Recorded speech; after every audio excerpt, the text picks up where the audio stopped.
స్వామిని అర్చించే విధానం ఉన్నది. దీనిని దత్తకవచం అంటారు.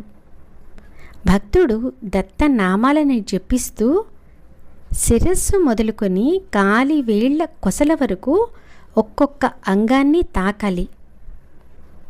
జ్ఞానేంద్రియ కర్మేంద్రియాలలో మనోబుద్ధి చిత్తహంకారాల్లో దత్తనామాల్ని నిక్షేపించాలి.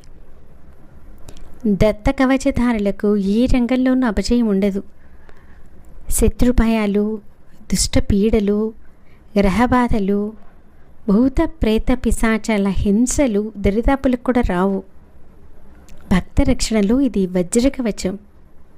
దీనితో పాటు దత్త మంత్రాన్ని సద్గురు ద్వారా ఉపదేశం పొందితే చెప్పదగింది ఏమీ లేదు. దత్త మంత్ర దీక్ష పొందిన వారికి చతుర్విధ పురుషార్థాలు లభించినట్లే.